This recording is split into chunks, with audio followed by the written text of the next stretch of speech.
Hello दोस्तों, आप सभी लोगों का मेरे इस यूट्यूब चैनल में स्वागत है। मैं आप सभी लोगों के लिए एक और नई वीडियो ला चुका हूं। As you can see in the top of the display, most important idioms from the P alphabet.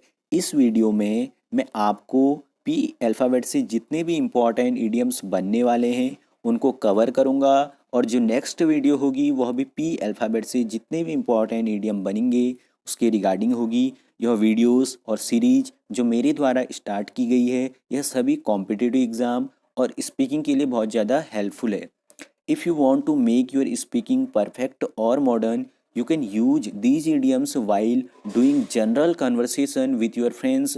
After doing a general conversation with your friends, you will, after some time you will see some changes in your speaking. Okay, now we can start the video. As you can see, the first idiom is pay one back in the same coin. Pay one back in the same coin. इस idiom का मतलब है जैसे को तैसा, जैसे को तैसा.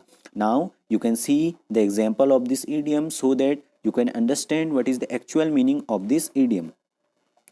We should avoid paying one back in the same coin. We should avoid paying one back in the same coin. हमें जैसे को तैसे वाली नीति को अवॉइड करना चाहिए. अब जैसे को तैसे वाली नीति क्या है? यदि सपोज दैट हमारे साथ कोई बुरा कर रहा है तो हम क्या सोचते हैं, हम भी उसके साथ बुरा करेंगे. इट मीन्स यह कैसी पॉलिसी है? जैसे को तैसा, tit for tat. Tit for tat, मेरे ख्याल से आप लोगों ने यह इडियम सुना होगा, टिट फॉर टैट. मीन्स यदि सपोज दैट हमारे साथ कोई गलत कर रहे हैं तो हम भी उसके साथ गलत करेंगे. यह थॉट्स हमारे मन में आते हैं. तो हमें हमें क्या करना है? We should avoid paying one back in the same coin. हमें जैसे को तैसे वाली नीति को अवॉइड करना है. And one more important point, avoid के बाद हमेशा वर्ब की आईएनजी फॉर्म का यूज किया जाता है. अवॉइड के बाद हमेशा वर्ब की आईएनजी फॉर्म का यूज किया जाता है. कभी भी वर्ब की फर्स्ट फॉर्म का यूज नहीं किया जाता है. Okay, now you can see the second one. The second one is pick a quarrel. Pick a quarrel. This idiom is very important for a competitive exam. It has come in a previous year question paper. It is my humble request to all of you guys, those who are preparing for the competitive exam, you must search previous year question paper. You will find these type of idioms in a previous year question paper. Now you can see the idiom is pick a quarrel. इस idiom का मतलब क्या है? झगड़ा मोल लेना. और you can say to take revenge. To take revenge. Okay, idiom का मतलब क्या है? टू टेक रिवेंज, और यू कैन से झगड़ा मोल लेना. Now you can see the example of this idiom so that you can understand. She is a quarrelsome and is always ready to pick a quarrel with her husband. She is quarrelsome and is always ready to pick a quarrel with her husband. She is quarrelsome, वह कैसी है? लड़ाकू है.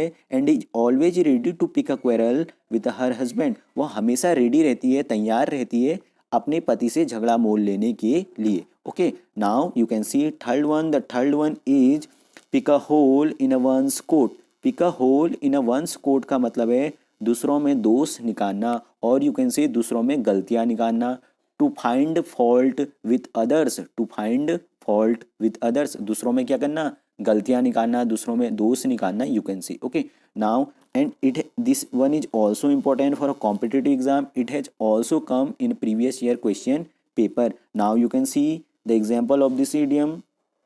My friend, this is your habit to pick a hole in a friend's coat. My friend, this is your habit to pick a hole in a friend's coat. मेरे दोस्त, यह तुम्हारी bad habit है, और यू कैन सी यह तुम्हारी आदत है दूसरों में दोष निकालने की, और यू कैन सी दोस्तों में दोष निकालने की. Okay, now you can C fourth one. Fourth one is pocket an insult. Pocket an insult का मतलब है चुपचाप अपमान सहना. चुपचाप अपमान सहना. Now you can see the example of this idiom.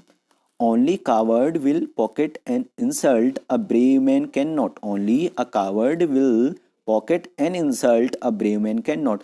जो डरपोक व्यक्ति है वह हमेशा क्या करता है? चुपचाप अपमान सहता है. But a brave man can not, जो निडर व्यक्ति है, मीन्स जो ब्रेव है, जो साहसी व्यक्ति है, वह कभी भी चुपचाप अपमान नहीं सहेगा. यदि सपोज दैट एक ऐसी सिचुएशन आ रही है जहाँ पर आपकी बेइज्जती हो रही है, आप उसके अगेंस्ट में कुछ नहीं बोल रहे हो, आप क्या कर रहे हो? चुपचाप अपमान सह रहे हो.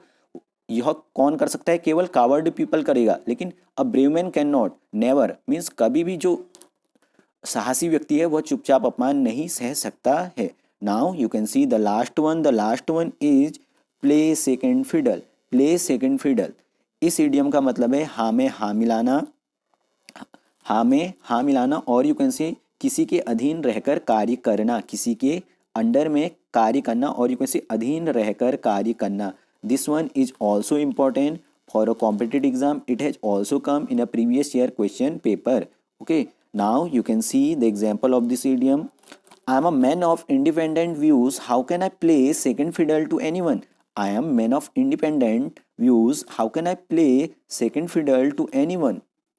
मैं क्या हूँ? स्वतंत्र विचारों वाला मैन हूँ. How can I play second fiddle to anyone means मैं कैसे हाँ में हाँ मिला सकता हूँ या किसी के अधीन रहकर कैसे कार्य कर सकता हूँ. और now you can see second one, do not play second fiddle to anyone. Do not play second fiddle to anyone. किसी के साथ हाँ में हाँ मत मिलाओ, और यू कैन से किसी के साथ किसी के अंडर में रहकर कार्य मत करो. Okay, this one is also important for a competitive exam.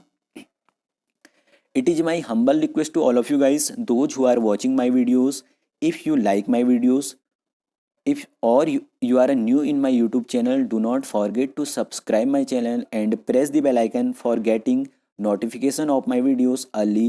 And thanks for watching my videos.